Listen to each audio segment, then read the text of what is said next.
Bonsoir à tous, merci de nous rejoindre. Je suis ravie de vous retrouver comme chaque jeudi soir pour vous parler d'économie et de l'économie qui vous concerne. En début de semaine se sont tenues les assises nationales de la micro-entreprise. C'était un événement d'envergure qui a vu la participation du Premier ministre et de plusieurs ministres du gouvernement et puis aussi la présence en force de la FNJE, la toute jeune Fédération nationale des jeunes entrepreneurs récemment créée. L'occasion pour nous ce soir de vous parler de la micro-entreprise. Vous savez, cette petite entreprise issue des programmes ANSEJ, ANGEM et CNAC qui rencontre depuis des années déjà et encore actuellement beaucoup de difficultés, des difficultés qui souvent hypothèquent sa survie. Alors l'État, à travers les assises qui se sont tenues en début de semaine, a pris des engagements envers ces jeunes. Nous allons voir quelles sont les difficultés qui sont rencontrées sur le terrain ou sur le chemin de la micro-entreprise et puis quelles sont les solutions envisagées, quelles sont les promesses formulées par les pouvoirs publics. Voici donc le sujet que nous allons traiter ce soir avec vous, messieurs. Bonsoir et merci d'avoir accepté notre invitation. Bonsoir, monsieur Mohamed Faisal Benmanek.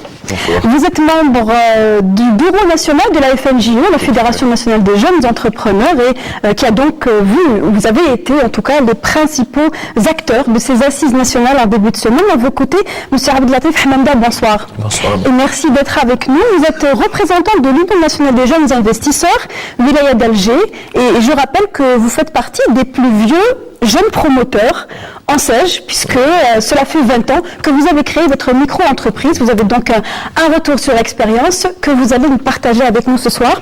Et à ma gauche, l'incontournable ANSEJ, le secrétaire général de l'ANSEJ. Bonsoir monsieur. Vous êtes Zouaoui Abdelhamid et merci d'avoir accepté notre invitation.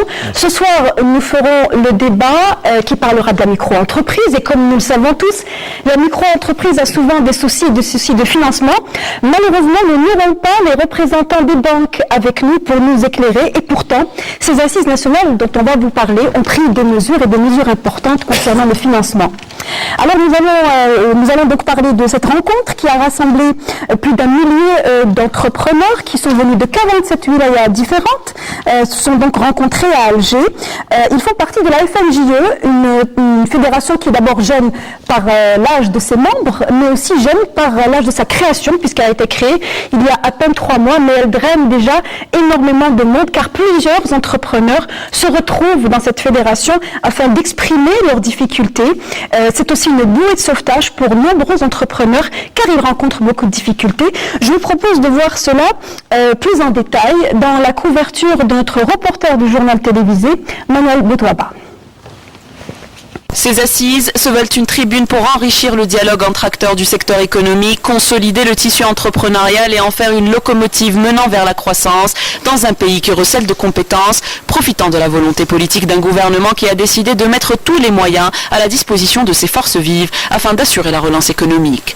Dans le domaine des TIC, à titre d'exemple, les projets de numérisation lancés par le gouvernement incitent l'activité des start-up dans ces domaines. Plus d'1,2 million d'entreprises ont été créées dans le cadre du renforcement de l'aide qui leur est destinée, dont 370 000 dans le cadre de l'ANSEJ, 786 000 dans le cadre de l'ANGEM et 139 000 entreprises au titre de la CNAC.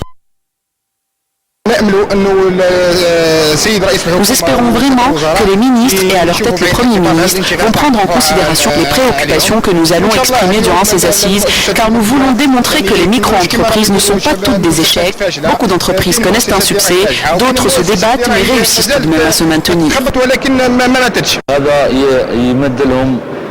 Ce genre de rencontre nous donne de la force pour au final évoluer et devenir des moyennes entreprises et pourquoi pas de grandes entreprises dans le futur. Nous avons un thème très intéressant qui sera étudié lors des ateliers autour de l'application des directives du président de la République pour ce qui est de consacrer 20% des projets aux jeunes. Ces ateliers vont œuvrer à trouver des textes d'application et des mesures de facilitation pour concrétiser ces directives. La Fédération algérienne des jeunes entrepreneurs a été aujourd'hui un intermédiaire entre nous et le gouvernement. Un dialogue a été instauré et ils nous ont écoutés. Bilan plutôt positif pour ce premier jour d'assises. Entre autres décisions prises et en réponse aux doléances de plusieurs jeunes entrepreneurs, le directeur général de l'ANSEJ a affirmé qu'une réunion entre l'agence et l'association professionnelle des banques et des établissements financiers, l'ABEF, se tiendra la semaine prochaine en vue d'identifier les problèmes de financement des entreprises créées dans le cadre de ce dispositif. De son côté, l'ABEF a affirmé que les banques publiques étaient disposées à trouver les facilités nécessaires au profit des micro-entreprises en état d'insolvabilité en vue de préserver leur viabilité et efficacité. Les travaux de ces assises seront marqués par la tenue de 6 ateliers spécialisés animés par les représentants de 1000 entreprises activant dans divers domaines avec l'objectif de créer l'environnement idéal pour offrir de meilleures chances aux différentes compétences scientifiques. Alors c'était donc la première fois que les promoteurs ANSEJ, ANGEM et CNAC sont au centre d'une rencontre aussi importante. C'est la première fois qu'ils sont donc reçus et participent à une rencontre en présence du Premier ministre et de plusieurs ministres du gouvernement. Alors ma première question, je la pose à vous, qui êtes donc membre du Bureau national de la FNJE. Quel a été l'apport de ces assises nationales sur la micro-entreprise? Eh bien, nous avons créé ces assises, après nous avons entamé les ateliers qui ont été avec 6 ateliers, avec les 6 principaux axes, qui est le BTP, le TIC, l'agriculture, l'industrie, etc. Nous sommes sortis avec une série de recommandations que nous avons transmises au gouvernement. Nous avons à peu près 25 principaux axes que nous avons développés avec d'autres recommandations. Et déjà, nous sommes contents que l'État et le gouvernement aient à partager avec nous la détresse de la micro-entreprise au niveau de l'Algérie. Donc, comme vous savez, il y a beaucoup de problèmes. Maintenant, avec ces ateliers, nous avons raccourci le chemin entre exposer le problème et trouver une solution. Nous avons fait ces assises-là pour directement exprimer définir en fait les difficultés auxquelles vous faites face. Non, pour donner des solutions aux difficultés existantes déjà. Donc nous sommes sortis avec des résolutions et des solutions que nous avons transmises et nous attendons un retour et une concrétisation. Très vite. Bien. Oui, le temps presse étant donné que ce sont des difficultés qui ne datent pas d'hier. Côté ANSEJ, l'ANSEJ est un acteur important. Vous êtes important d'abord par rapport à la fédération, étant donné que vous avez quand même réussi en un temps record à rassembler autant de monde. Oui. Mais pas que, puisqu'il y a aussi des promoteurs CNAC et ANGEM. Est-ce que vous pensez que c'est le tournant, sachant que les difficultés ne datent pas d'hier finalement. Est-ce qu'une rencontre peut changer la réalité? Ah oui, bien sûr. J'ajoute que par rapport à ce qu'a dit notre ami de la fédération, le fait que, pour moi, l'intitulé plan de sauvetage, c'est peut-être pas le mot. Vous parlez du titre, le thème. Le thème, non, c'est le thème de l'émission. Moi, je pense que la fédération est un espace, bien sûr, incontournable pour justement tout ce qui concerne l'organisation, la mise en réseau, le travail que doit faire cette fédération pour rassembler et trouver des solutions.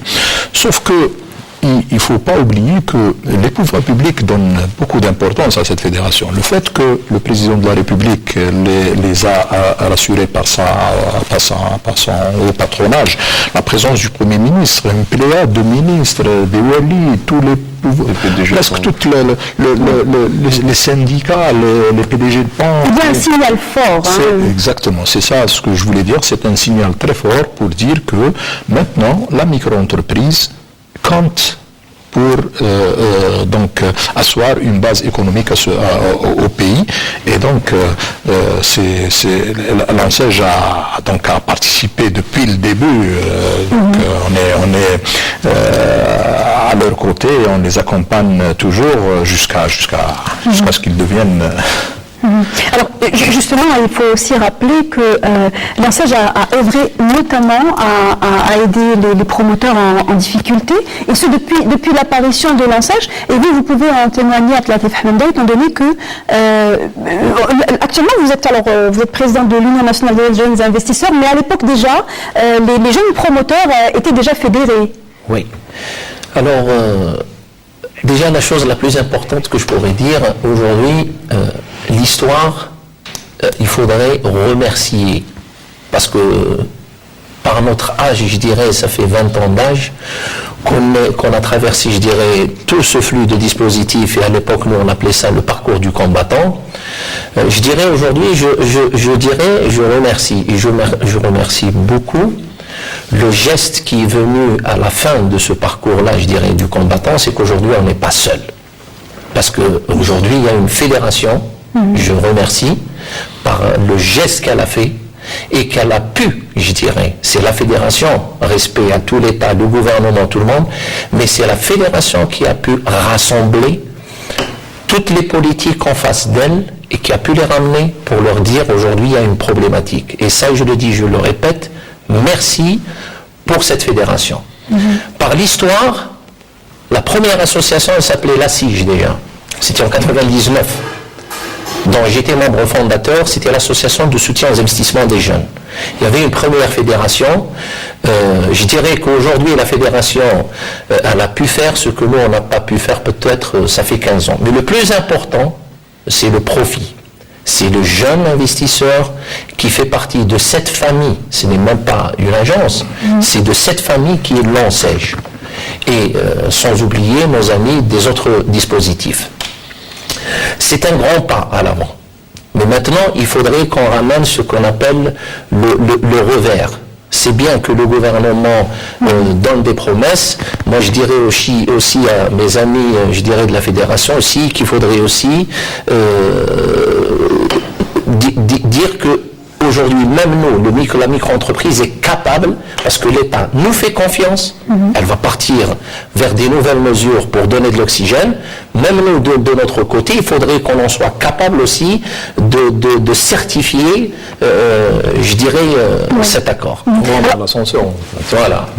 Alors justement, en parlant de confiance, on sait que souvent les jeunes entrepreneurs, d'abord par leur âge, mais aussi par la difficulté du climat dans lequel ils évoluent, n'ont pas vraiment confiance dans les institutions. Est-ce que la fédération a réussi à capter l'intérêt, à convaincre ces entrepreneurs des 48 wilayas du pays à venir et à se dire bon, maintenant il faut qu'on règle nos problèmes et ensemble. Est-ce que ça a été facile déjà de les attirer? On n'a même pas eu le temps de terminer notre phrase que nous avons trouvé les micro-entreprises déjà présentes avec nous, parce qu'il y a un besoin très urgent d'adoucir le climat d'affaires ici pour la micro-entreprise en Algérie. Ils ont compris que des mesures doivent être prises rapidement pour que la micro-entreprise continue à exister, pour que la micro-entreprise continue à travailler, pour que cette micro-entreprise crée de la richesse. Et sachant que c'est un segment du tissu économique qui a connu beaucoup de mortalité. La presse parle souvent de niveaux de mortalité qui sont relativement 10%. C'est quelque chose qui est souvent lancé, je dis c'est un peu normal, mais souvent c'est effrayant puisque ça représente quand même un taux de chômage et une perte d'activité. 10%, madame, c'est pas vraiment important. 10% sur quelque chose comme 370 000 micro-entreprises depuis la création de l'ANSEJ jusqu'à maintenant, ça représente un nombre très, très réduit. Maintenant, il y a aussi une catégorie de micro-entreprises qui ont des difficultés. À peu près 25% comme ça, qui ont des difficultés, qui existent, qui essayent de vivoter, mais qui ont des difficultés, et il y a le reste, les 65% qui ont réussi. Pour revenir justement à votre question pour la fédération et c'est-à-dire la proximité de cette fédération, elle existe dans toutes les communes. Oui. Depuis le lancement de l'idée, l'engouement a été vraiment... Il y a 3 mois, il faut rappeler aux gens qui nous regardent que tout ça a commencé il y a 3 mois, en décembre 2016. 17 décembre 2016. L'idée en elle-même, elle existe depuis presque une année. La fédération est venue au mois de décembre, mais l'idée en elle-même, je m'excuse de le rappeler, c'était un appel à la présence du représentant du jeune investisseur au niveau de la tripartite, que On a la date ici où ça a été fait exactement le 17 mai de l'année 2016, quand on est passé à la radio, c'était un appel. Je remercie notre directeur général, M. Zebali, qui était venu le lendemain et qui avait expliqué que pour être au niveau de cette table-là, il faudrait qu'il y ait une représentativité de ce jeune. Il y a des associations qui existent, il faut le dire, mais qui ne sont pas fédérées parce que la fédération, dans le sens de la spécialité de la micro-entreprise, n'existe pas. Et souvent, nous-mêmes, presse, parlons et mettons en évidence des patronats, des PME, des grandes entreprises. On ne parle que d'eux, mais... C'est les grands, les petits... Et eux-mêmes, parfois, oublient l'existence des petits. En faisant la différence aujourd'hui, avec 70 000 adhérents, en micro-entreprise, moi je différais aujourd'hui quels sont le nombre d'adhérents aujourd'hui des grands patronats. C'est pour dire que la représentativité de cette jeunesse, elle est très importante. Est-ce qu'aujourd'hui nous sommes à une période qui est tellement cruciale peut-être que finalement les pouvoirs publics se sont dit il faut que l'on tende la main à ces micro-entreprises. Quel a été le déclic, selon vous, je veux dire, de la part des pouvoirs publics, notamment, puisque les difficultés, le climat des affaires, les problèmes de financement, ça ne date pas d'hier, finalement. C'est une réalité économique.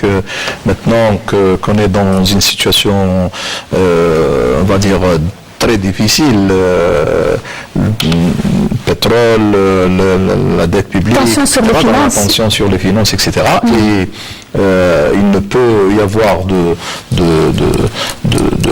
remplacement, de solution plutôt que d'une manière économique. Et donc, il faut que tout le monde participe, y compris la micro-entreprise qui peut jouer un rôle très, très important pour ça. Quand on essaye de réduire un peu la dette par la production d'un bien, par réduire l'importation par la production c'est déjà ça. Alors là, il semble bien que l'État ait décidé à prendre des mesures pertinentes, parce que de toute façon, il n'y a pas beaucoup d'argent maintenant. Donc voilà, oui. Il vaut mieux bien réfléchir et prendre les bonnes mesures plutôt que de donner de l'argent, ce qui en soit une solution de facilité. Parce que là, on n'est plus dans ce cas de figure. Alors, pour le climat des affaires, beaucoup de choses ont été dites. Vous parliez des ateliers de ces assises nationales, les ateliers qui ont donc décortiqué les difficultés rencontrées par les différents secteurs. Est-ce que le climat des affaires aujourd'hui est plus difficilement vécu par les micro-entreprises en temps de crise qu'il y a quelques années? Vous ensuite, peut-être vous qui avez un recul sur l'expérience. Allez-y, monsieur. Oui, bien sûr, le climat des affaires, maintenant, il est très difficile parce que au début, quand vous voyez les micro-entreprises qui existent, il y a beaucoup de micro-entreprises dans le service. Et ces micro-entreprises-là, ils ont une orientation généralement vers le BTP, beaucoup plus vers le BTP. Et maintenant, comme vous savez, les projets publics sont de moins en moins présents. Donc ces micro-entreprises-là se retrouvent déjà en difficulté. Premièrement, pour le paiement de la dette et pour la continuité de cette entreprise, de leur entreprise. Donc, et bien sûr, ils sont écartés des appels d'offres concernant le marché public. Tout à fait. Donc, par exemple, si on revient dans le secteur du bâtiment, nous avons élaboré un nouveau cahier de charge qui sera adapté à la micro-entreprise. Déjà parce que si vous voyez le cahier de charge classique, il y a des clauses qui vont écarter la micro-entreprise. De facto. Exactement. Donc, on a fait des propositions qui sont simples à mettre en œuvre et qui va aider la micro-entreprise à se développer. À pouvoir donc prétendre au moins à répondre à toute prise selon le cahier des charges qu'elle va proposer. Exactement. Alors, vous êtes d'accord pour dire que le secteur de BTP, c'est celui, pour la micro-entreprise, celui qui souffre le plus? Pas uniquement, non. Il faut savoir, sur les 365 000 micro-entreprises, si on enlève un taux de mortalité des 10%, on va dire, des 300 000 ou des 340 000 existants, il y a la notion de la micro-entreprise. D'abord, micro-entreprise. Maintenant, dans ces micro-entreprises, il y a de la toute petite, parce qu'on parle de la TPE, et il y a aussi, même l'appellation entreprise, on ne peut pas aussi l'employer pour certaines, je dirais, activités qui ont été créées.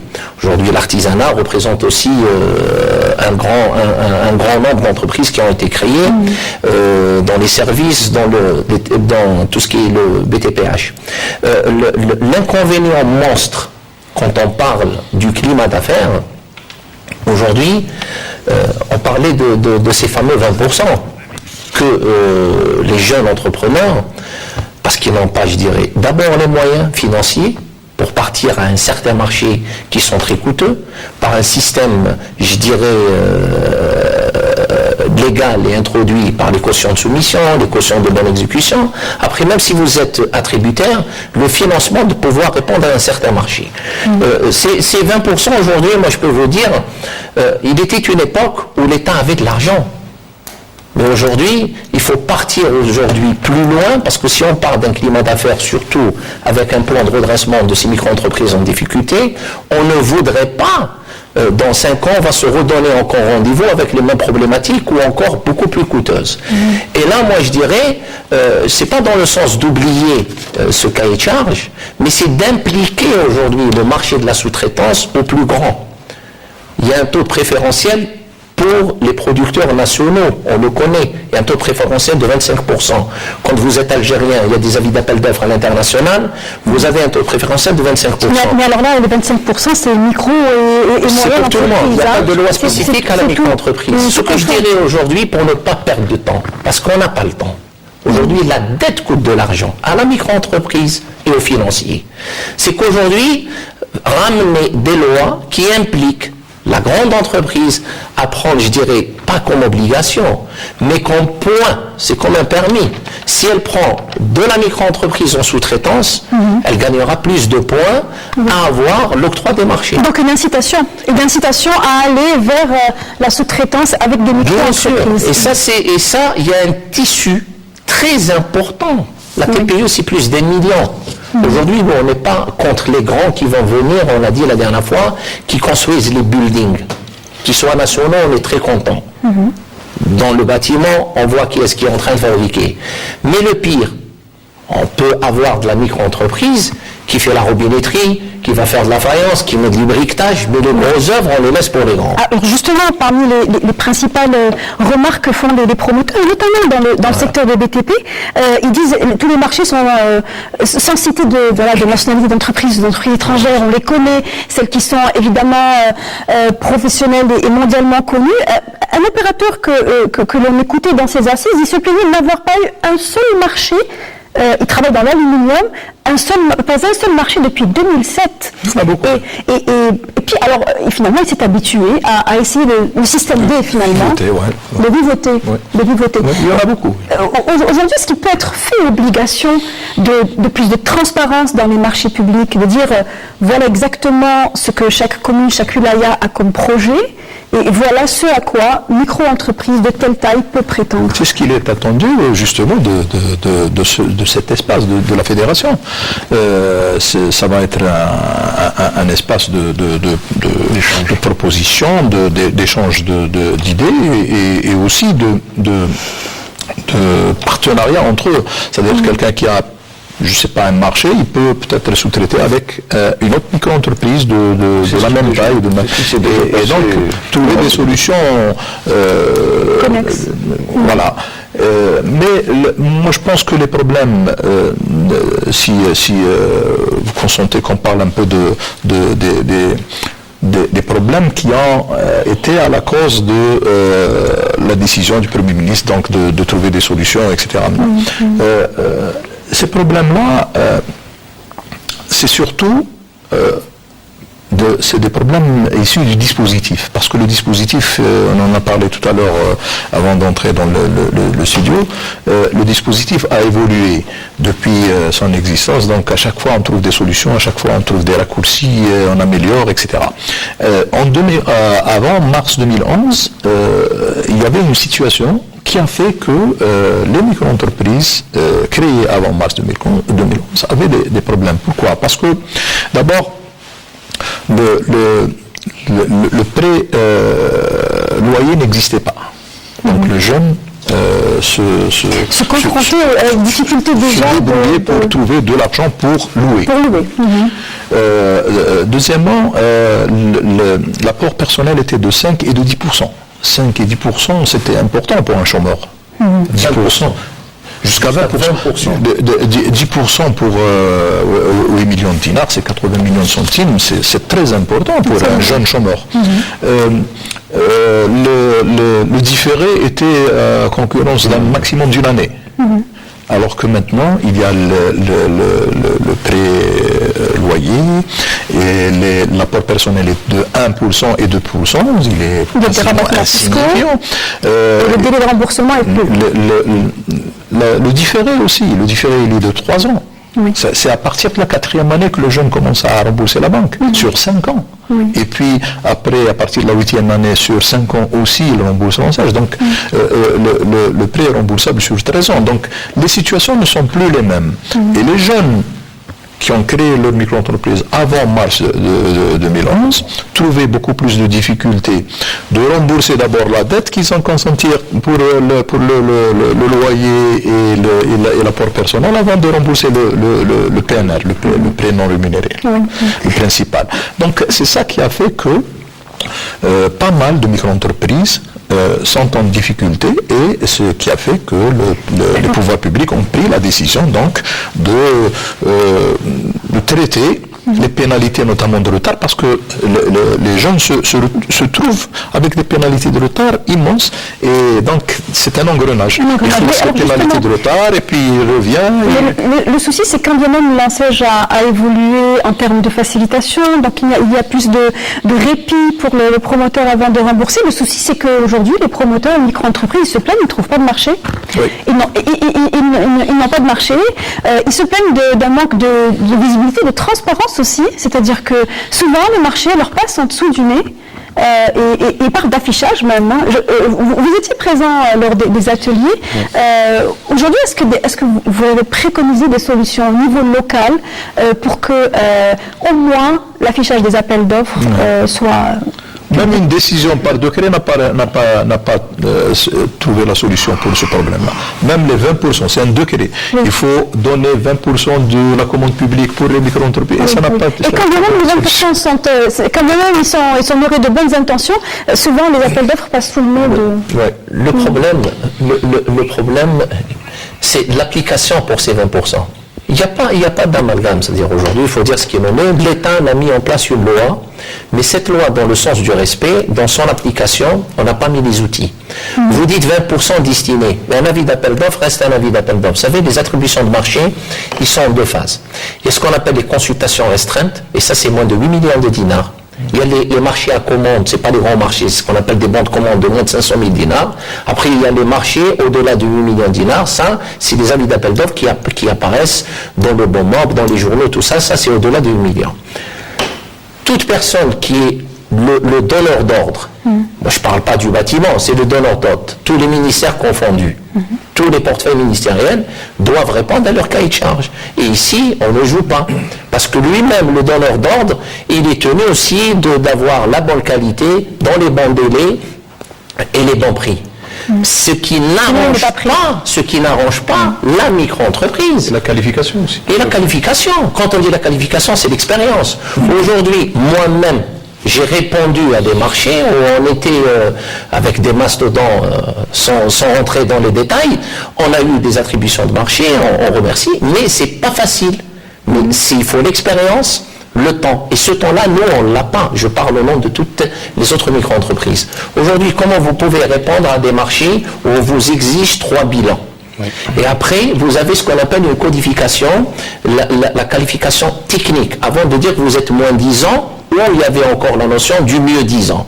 La micro-entreprise n'a pas ces éléments-là. C'est pour ça qu'on parle de réadaptation. C'est même pas une réadaptation. C'est carrément un cahier de charge spécifique. Le grand n'aura pas le droit de récupérer. C'est-à-dire qu'il faut qu'il y ait une lancée d'avis d'appel d'offres qui soit en consultation ou en avis d'appel d'offres qui ne concerne que la micro-entreprise. C'est l'une des propositions principales. Il ne faut pas que le grand y touche. Tout à fait. Déjà, nous avons mis dans nos recommandations d'éliminer l'article des 3 derniers bilans, les projets similaires, parce que si une petite entreprise vient de démarrer, comment voulez-vous qu'elle ait un projet similaire pour pouvoir réaliser un autre projet? Et nous avons même proposé de ne pas, que la micro-entreprise, au moment de la soumission, le donneur d'ordre n'exige pas une mise à jour, ce qu'on appelle la mise à jour de la CNAS. C'est l'assurance des travailleurs. Par exemple, vous avez besoin de 10. Nous avons trouvé une solution pour ça. Donc, je ne suis pas CNAS, donc je ne vais pas vous juger. Mais on sait que cette année, enfin du moins fin 2016, ils ont un peu serré les boulons sur les déclarations. C'est pas ça. Ce que je voulais dire, par exemple, une micro-entreprise qui vient de démarrer, qui veut décrocher un contrat. Au début, il n'a pas les assises financières pour pouvoir avoir, par exemple, une dizaine d'employés en permanence. Pour mobiliser les employés assurés. Donc, ce que nous avons proposé, si l'entreprise, il décroche ce contrat, au moment de la signature de l'ODS, il le ramène la preuve qu'il a 10 employés au sein de son entreprise et qu'il peut démarrer à travailler. Déjà, si vous prenez le SMIC d'un salaire dans la classe, c'est à peu près 33%. 33% par 10 employés, ça vous fait à peu près 60 000 dinars juste pour la CNAS, sans être sûr de pouvoir décrocher ce contrat. Voilà. Donc tout ça, c'est des facteurs qui font que la micro-entreprise patine sur place. Et il y a aussi, avant de passer à la partie financement, le fait que les promoteurs de micro-entreprises n'aient pas accès au marché public, pour les raisons que vous venez de citer, eh bien se rabattent sur l'informel. Ouais. Parce qu'ils n'ont pas le choix, parce qu'ils ont une dette à rembourser. Ils se retrouvent de l'autre côté de la barrière. Et ils ont mis beaucoup d'argent, souvent ils ont même vendu les bijoux de leur femme ou maman.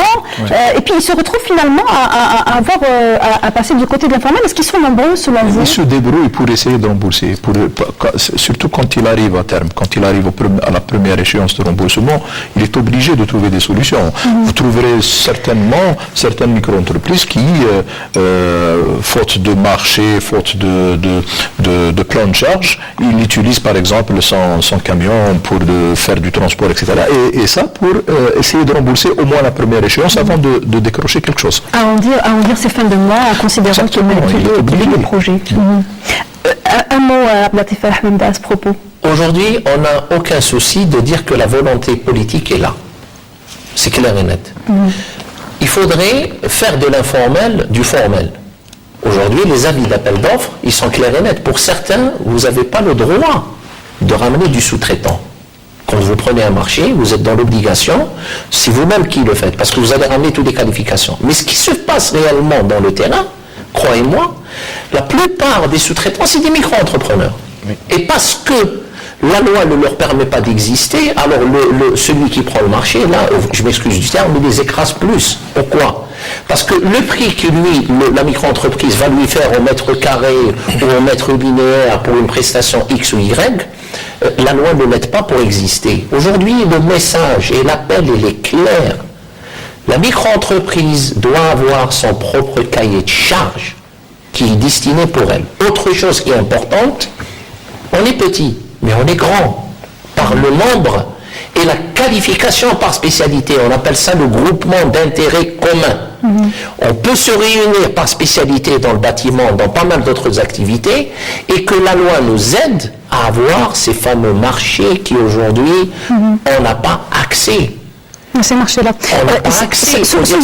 Souvent, juste un dernier mot, c'est au niveau local que le problème se passe, donc au niveau des autorités communales, c'est bien ça? Tout à fait. Nous avons fait un constat à travers notre voyage, en quelque sorte, à travers l'Algérie, lors de l'ouverture de nos bureaux. Toute commune ou toute administration, on a recensé à peu près 3 ou 4 wilayas et 3 ou 4 administrations où le cahier de charge concernant les 20% de la micro-entreprise existait vraiment. L'administration ne tire même pas des copies concernant les 20%.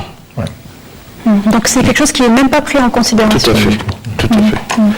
C'est dire la difficulté dans laquelle se trouvent c'est au niveau local, c'est pas au niveau les promoteurs CNAC en CG et en GEM aussi, hein, puisqu'il y a les trois dispositifs. Alors, l'autre problème, on a parlé du climat des affaires, l'autre problème concerne le financement, bien entendu. Lors de ces assises nationales sur la micro-entreprise, le Premier ministre Abdel Malek Sellel a fait une déclaration importante. Il a dit que les dettes des promoteurs allaient être rééchelonnées. Un accompagnement allait être fait, c'est-à-dire que le coup près n'allait pas tomber systématiquement sur les promoteurs qui n'allaient pas pouvoir rembourser leurs dettes. C'était la réponse aux problèmes épineux que rencontrent beaucoup d'entrepreneurs. Alors pour diverses raisons, ils ont du mal à rembourser leurs crédits. Je vous propose de voir un exemple d'un promoteur qui, lui, va avoir de sacrées difficultés en 2017 à rembourser son crédit. Il est promoteur grâce à l'ANSEJ depuis 2014 et depuis 2014, il n'a pas pu faire tourner son moulin. Cela se passe dans la wilaya de Tarf et en 2017, il va devoir rembourser un crédit faramineux. On écoute son témoignage et on revient tout de suite après. أنا عندي مشكلة على المادة الأولية. أنا لونساج رحت دفعت الدوسي ومدوا لي سلطات الولاية ولاية طارف مدوا لي الكريدي وقبلوا لي الدوسي. مع العلم أن ولاية طارف تفتقر يعني المطاحن الكافية لتمويل يعني المخابز اللي في طارف. دفعت الدوسي وقبلوا لي ورحبوا به. مع العلم أن المطحنة هذه راح تخلق ما بين 40 و 50 منصب شغل. راني دفعت الدوسي تاعي من 2014 من 2014 حتى 2017 رانا في قيمه درك 3 ولا 4 سنوات وانا نستنى. درك انا حبيت نعم ما يديريش القمح. درك دفعت الدوسي لحد الان ما كان حتى خبر. دفعت بعت رساليات بعت لوزاره الصناعه وزاره الفلاحه لحياتي من تونادي. الماتريال درك انا ماكلوا الصدى الماتريال هذا. انا جوستومون حبيت نطرح سؤال واش المصير تاع الماتريال هذا اللي مدت لي الدوله شريته بالعمله الصعبه. راهي الدوله راهي مدت لي 120 دولار 120 الف دولار في السوق السوداء راهي تدير 2 ملاير. واش المصير تاع الماتريال هذا؟ هذه اول حاجه. واش المصير تاعي انا؟ اسكو يكون المصير تاعي واش انا السجن ولا وشي؟ درك العام هذا 2017 نبدا نخلص. عيطوا لي يقول لي خلص مين راح نغامين نخلص انا نخلص دولة أنا. هذا هو المشكل الكبير اللي راهي فيه أنا. درك أنا كون يمدوا لي القمح نولي نخدم راني نخدم لي بيرت فامي راني نرومبورسي الدولة. On vient donc d'écouter le témoignage d'un promoteur en SEJ. Il a donc contracté un crédit en SEJ, ouvert une minoterie. Le problème, c'est qu'il n'est pas approvisionné en blé tendre, sachant qu'en Algérie, le blé tendre est donc distribué par quota, par l'État, donc de manière centralisée. Sans blé tendre, il ne peut pas faire tourner sa minoterie. Et en 2017, il doit rembourser son crédit. Alors il pose la question, est-ce qu'il ira en prison? Est-ce qu'il est passible de passer par le pénal, sachant qu'il le dit, il n'est pas en mesure de rembourser un crédit aussi important? Non, il n'ira certainement pas en prison, ça je peux vous l'assurer. On n'a jamais envoyé quelqu'un à la prison, jamais. L'ANSEJ sauf ceux qui détournent, qui vendent le matériel, là c'est un autre problème. Sachant que lorsque le matériel est hypothéqué par les banques et s'il est vendu, là on est dans une configuration pénale. C'est hors la loi. Donc il n'y aura ni prison ni rien du tout, il y aura certainement un accompagnement. Le jeune, on a eu à discuter avec lui lors des assises, etc. Et on lui a suggéré certaines solutions. Il pose problème de plan de charge et de matières premières. De matières premières, de blé tendre, oui. Beaucoup plus de matières premières. Et ça, c'est un problème qu'il faut régler sur place, c'est-à-dire localement, au niveau des entreprises qui s'occupent de ça. On l'a invité à se rapprocher de la direction générale pour un autre accompagnement, et comme les autres aussi, comme ceux qui ont posé le problème. D'ailleurs, le représentant de la fédération est là pour témoigner. Donc, je confirme une chose, il n'ira jamais en prison, et ça je peux le confirmer, parce que l'ANSEJ accompagne le jeune dans tous ces problèmes. Donc considère les difficultés pour lesquelles actuellement il n'est pas en mesure de rembourser son crédit. Et on va trouver une solution. On va peut-être voir avec les entreprises qui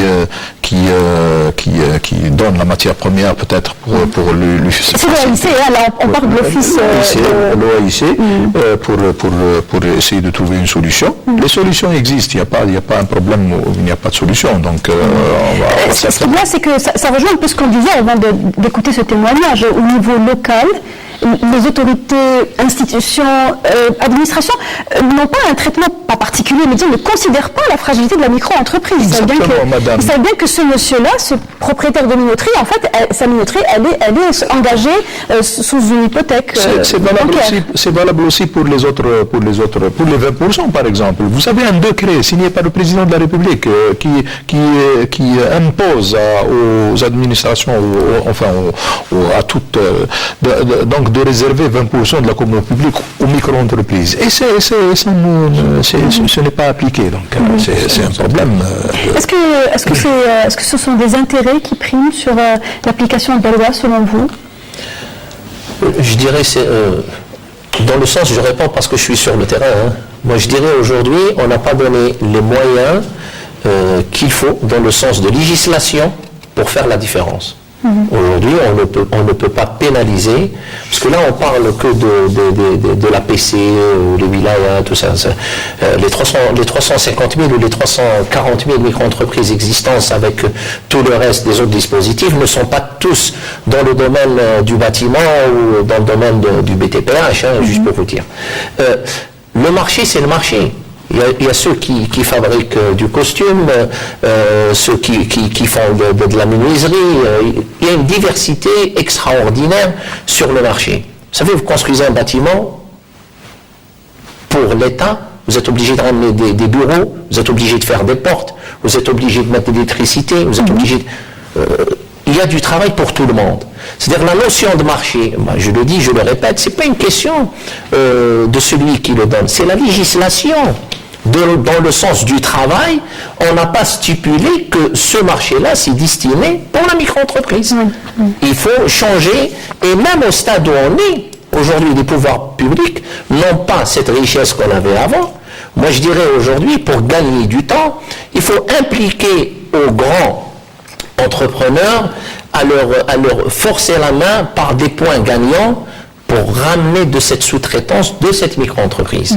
Alors, entre-temps, et pour parler des difficultés financières que rencontre, je voudrais revenir sur cette question avec vous, M. Zohaoui, étant donné que le représentant des banques n'est pas là. Il a été question de rééchelonnement des dettes. De quelle mesure est-ce que ces dettes peuvent-elles être rééchelonnées? Est-ce que toutes les dettes, est-ce que tous les promoteurs qui expriment une incapacité à rembourser vont être rééchelonnés? Oui. Si vous permettez, je rapidement, un petit mot sur... moi, je persiste à dire que c'est de la mauvaise volonté au niveau local. Je le dis avec toute la responsabilité qu'il faut. Nous avons, au niveau de l'ANSEJ, élaboré un cahier des charges spécifique pour les 20%. Nous les avons transmis à tous les walis. Il y a certains walis qui appliquent les 20% de manière et d'autres qui ne l'appliquent pas. C'est quoi?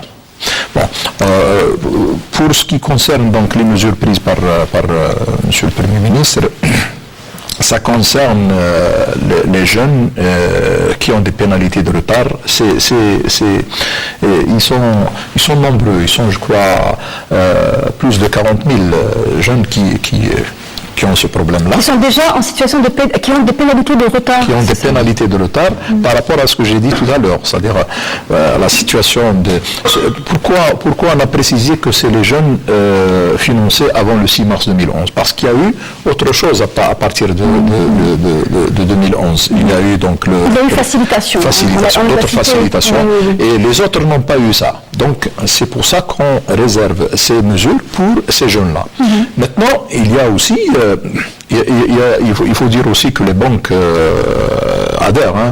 Les banques sont remerciées pour leur volonté d'adhérer à cette parce qu'ils récupèrent aussi le principal, les banques. Donc, avec ces facilités, donc ils récupèrent aussi de l'argent. Maintenant, il y a des conditions. Donc il faut que l'outil de production existe. C'est-à-dire que l'ONSEJ va vérifier sur place si le matériel existe, l'entreprise existe. Bon, peut-être qu'elle a des problèmes, mais elle existe. Elle existe, mais bon, elle ne fonctionne pas, peut-être elle est à l'arrêt ou bien. Mais est-ce que vous êtes en mesure d'aller répertorier les difficultés sur le terrain de toutes les micro-entreprises? Oui, bien sûr. Ceux qui expriment le besoin d'un rééchelonnement, donc on les prend en charge. D'ailleurs, c'est une condition. Il faut qu'il fait une demande à l'ONSEJ. Donc, il faut que l'outil de production existe. Il ne faut pas qu'il soit indemnisé, bien sûr, où le matériel est saisi, etc. Et il faut qu'il consente à payer au moins 5 à 10% de l'ensemble des pénalités qu'il doit à la banque. Comme bonne volonté de remboursement. C'est-à-dire il montre sa bonne volonté, qu'il est là, qu'il est prêt à des solutions, etc. Et là, on peut le prendre en charge, il vient, on va voir sur place et on commence à appliquer ces mesures. Donc il n'ira pas voir la banque seule, parce que souvent ça se passe mal entre les promoteurs et il est toujours accompagné par l'ONSEJ. Accompagné par l'ONSEJ. Alors, pour parler encore de ces micro-entreprises en difficulté, il a été évoqué lors de ces assises nationales que près de 2000 jeunes bénéficiaires de crédit seraient poursuivis au pénal. Est-ce que cela prouve aussi que il y a eu une situation d'abus, de dépassement? C'est uniquement par rapport à ce que vous venez de dire, ceux qui ont vendu le matériel, ceux qui sont dans une situation réellement illégale, c'est-à-dire une situation parce que les micro-entreprises qui sont en difficulté, c'est pas des micro-entreprises qui n'ont pas réussi. Et elles sont là, elles existent, mais ils ont des difficultés, donc on est obligé de les accompagner. Et parmi les difficultés, alors on a parlé des 20% auxquels ils ne prétendent pas dans beaucoup de situations. Il y a également un autre problème qui est endémique à plusieurs secteurs, notamment le secteur de BPPH, c'est le paiement. Donc ils contractent des marchés. Alors c'est déjà difficile pour eux de contacter le marché, cahier des charges, c'est le parcours du combattant, puis à la fin, ils ne sont pas payés. Tout à fait. Ça, c'est un problème réel que je le vis moi-même personnellement. On rappelle aux téléspectateurs que vous êtes dans le secteur BTPH également. Tout à fait.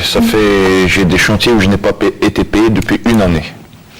Donc, c'est pas évident pour une jeune entreprise de pouvoir résister à cette crise-là. Mais pendant les assises, le Premier ministre nous a promis de débloquer cette situation très rapidement. Au moins les entreprises puissent continuer leur travail, parce que vous savez, le nerf de la guerre, c'est l'argent. S'il n'a pas d'argent, il ne peut pas continuer son chantier. S'il ne peut pas continuer son chantier, il va avoir des pénalités, des mises en demeure, etc., etc. Donc, à cause de ces paiements, l'entreprise peut être dissoute. Il peut perdre toute son entreprise. Donc d'abord, c'est travailleurs au chômage. Exactement. Le chômage technique, le fournisseur, il doit payer le fournisseur, il doit payer la CNAS, il doit payer le fisc, il doit payer tout ça. Mais sans argent, il ne peut pas continuer à vivre très très longtemps. Donc, alors, il faut aussi rappeler que les micro-entreprises, lorsqu'elles n'honorent pas leur marché, elles ont affaire aux pénalités vis-à-vis de donneurs d'ordre. Dans le cas contraire, vous avez attendu une année, mais j'imagine que vous n'avez engagé aucune forme de demande de pénalité. Je crois qu'on appelle ça les pénalités moratoires, c'est ça oui. Par rapport aux banques, il y a beaucoup de choses. Par rapport aux banques, non, par rapport au donneur d'ordre, c'est lui qui ne paye pas. Il faut savoir, parce que là vous avez parlé de financement. La dette d'abord, il faudrait, je poserai la question.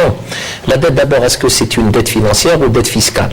Alors ça, c'est les deux, ça serait magnifique. Alors ça serait plus que magnifique. On parle de l'échelonnement.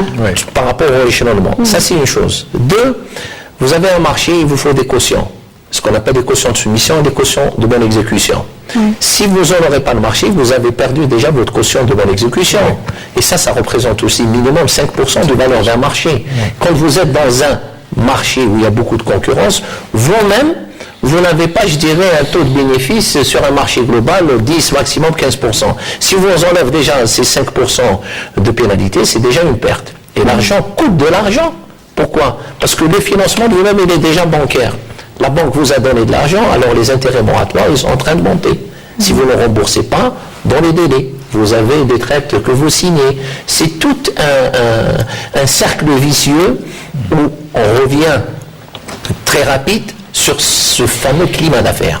Le climat d'affaires, c'est le terrain, c'est les finances. C'est les deux qu'il faudrait mettre en mariage, je dirais, pour pouvoir un petit peu fructifier ces affaires. Et il y a beaucoup à dire sur ça. Justement, à propos de solutions, puisque vous vous êtes rencontrés, vous avez débattu de ces problématiques de non-paiement. Les petites et moyennes entreprises se plaignent du non-paiement des projets, notamment dans le bâtiment, mais les micro-entreprises, elles, subissent en silence. Est-ce que vous avez préconisé d'appliquer des pénalités moratoires pour un petit peu... Non. Qui sont-nous? Exactement. Vous êtes un tissu d'entreprise, en tout cas, qui est suffisamment important pour avoir créé, en tout cas, l'événement en début de semaine. Hein. C'est déjà ça. D'ailleurs, c'est pour ça que on a parlé du cahier de charge, parce qu'il y a une clause contractuelle dans un cahier de charge qui dit que vous devez avoir les assises financières pour réaliser ce projet. Donc ça va rentrer dans le nouveau cahier de charge concernant la micro-entreprise. Mais généralement, la micro-entreprise, en ce moment même, travaille que dans la sous-traitance. Donc, il travaille avec des entreprises qui octroient des marchés auprès de l'État. Donc, je ne pense pas qu'il ait le courage de mettre cet article dans la convention entre lui et l'autre entreprise qui est en train de travailler pour lui. Ce sera le dernier point, étant donné que nous sommes arrivés pratiquement à la fin de cette émission. Pour ces marchés, pour ces nombreux marchés de micro-entreprises qui ne sont pas payés ou qui sont payés sur des délais très éloignés, c'est quelque chose qui est pris en considération et par l'ANSEJ, dans le cadre de son accompagnement, et par les banques également. Et est-ce que c'est quelque chose qui touche plusieurs secteurs et non pas seulement le bâtiment? Je pense que c'est par rapport au climat d'affaires. Même les PME, même les grandes entreprises ont ce problème de paiement. Est-ce que c'est les donneurs d'ordre qui n'ont pas d'argent mobilisable parce que là on parle pas de climat, on parle de il y a un service fait, je te paye ou je ne te paye pas. Malheureusement c'est la réalité. Et justement les micro-entreprises ne peuvent pas aller à des solutions de comment vous avez appelé ça, crédit moratoire ou quelque chose comme ça, intérêt moratoire. La micro-entreprise, déjà, le fait de décrocher un marché, de le réaliser, même s'il n'est pas payé que dans une année ou plus, il attend. Parce que d'abord, il a réalisé quelque chose, donc sa qualification est un peu soignée. C'est-à-dire, il se renforce par l'expérience. Exactement. Ils ne peuvent pas aller à... Maintenant, au niveau de l'ANSEJ, nous essayons de les accompagner, parfois par des interventions auprès de ces donneurs d'ordre, comme vous les appelez, donc pour essayer de... pas plus tard qu'aujourd'hui, donc on a dû écrire à des représentants d'une grande entreprise pour essayer de payer cette micro-entreprise qui a fait de la prestation. Donc, ce sont des situations qui sont gérées au cas par cas. Il nous reste encore une minute, Abdelati Hamanda, par rapport au secteur touché, par rapport à l'ampleur de ce problème de non-paiement des prestations. Le grand secret, il faut le dire, c'est qu'aujourd'hui, le donneur d'ordre devient partenaire de celui à qui il donne l'ordre. C'est qu'aujourd'hui, si je ne suis pas payé, je suis toujours à la merci d'attendre encore un autre marché. C'est-à-dire que je ne veux pas rentrer en conflit avec lui. Je vais souffrir, mais dans le sens où je voudrais encore avoir un autre marché. Alors là, on ne peut pas partir dans ce sens-là. La chose qui est très importante pour revenir au vif du sujet, qui est le rééchelonnement de cette dette, moi, je dirais, on n'a pas envie de se redonner rendez-vous. C'est qu'aujourd'hui, l'État, c'est bien, c'est d'accord, c'est quelque chose de magnifique. On rééchelonne cette dette, on va se revoir, on va dire, d'ici 5 ans. Mais il faudrait que cette dette n'existe pas. Il ne faut pas qu'on rentre encore dans le même conflit après 5 ans pour dire que la dette encore elle a augmenté. Un peu comme ce qui s'est passé avec les entreprises. Ça c'est très important. Alors là, le climat d'affaires, c'est quelque chose. Moi, je lance un appel aujourd'hui à la Fédération de créer ce qu'on appelle des cellules de réflexion. C'est des cellules de réflexion qui vont à l'accompagnement de ces micro-entreprises qui vont être concernées par ce plan de rééchelonnement. Comme ça, on ne va pas rentrer dans l'amalgame de se redonner rendez-vous encore 5 ans. Et ça, c'est très important. Et donc un suivi. Le dernier mot est pour vous, Mohamed Malik, Ben Malik, plutôt, Mohamed Faisal Ben Malik. Je termine, c'est aussi la fin pour moi. Le dernier mot est pour vous, et quelle est finalement la mesure, la disposition phare que vous retenez de ces assises nationales sur la micro-entreprise? Déjà le fait de le rééchelonnement de la dette, déjà que le gouvernement a entendu de bonne oreille les recommandations que nous avons transmises, que nous allons transmettre plus en détail plus tard, et l'accompagnement que le gouvernement nous apporte pour la micro-entreprise en général, qui regroupe les 3 dispositifs. D'ailleurs, par la même occasion, aujourd'hui, nous avons réussi à créer le premier village agricole destiné à la micro-entreprise au niveau de Ouadsouf, qui va regrouper à peu près, pour la phase d'exploitation, la première phase pour la phase d'exploitation, 780 micro-entreprises qui vont préparer le terrain pour 240 agriculteurs. Nous avons réussi à décrocher 1200 hectares de terre pour les micro-entreprises. Pourquoi nous avons fait ça? Et elles sont constituées en groupement, c'est 700? Non, nous avons fait des parcelles de 5 hectares pour démarrer. Pour chaque agriculteur, nous avons dispersé 5 hectares. D'ailleurs, l'idée nous est venue d'un problème qui est grave. Au début, l'État a créé, avec l'ONSAGE, ils ont créé des entreprises de location de matériel agricole. Après, l'État a subventionné les agriculteurs. Donc ces entreprises-là se sont retrouvées au chômage. Donc nous allons essayer de résorber tous ces problèmes-là, toutes ces entreprises-là, en leur donnant des terrains pour travail. Et ils étaient d'accord, et c'est là que l'idée du village touristique a démarré. Et alhamdoulilah, le premier projet pilote va démarrer à Ouadsouf en attendant d'autres projets. Et les 5 hectares ont été octroyés pour 240. Chaque entreprise va bénéficier de 5 hectares. Ce sont les entreprises de la région, j'imagine. Tout à fait. Et même les entreprises qui vont préparer le terrain pour ces agriculteurs, ce sont tous des entreprises de la wilaya. 780 micro-entreprises. Déjà, le laboratoire a commencé par l'étude de sol, aujourd'hui même. Eh bien, merci pour l'information. Je rappelle que c'est une première, et donc c'est la première, on va dire, disposition, on va dire, concrétisée sur le terrain à l'issue de ces assises.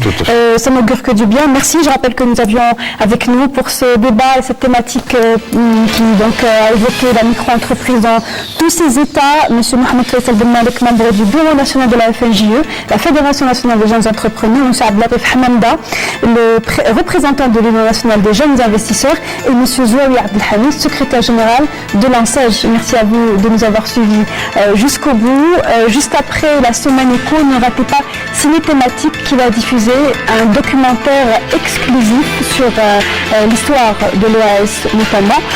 Pour revoir la semaine éco, eh bien rendez-vous samedi pour la rediff entre 11h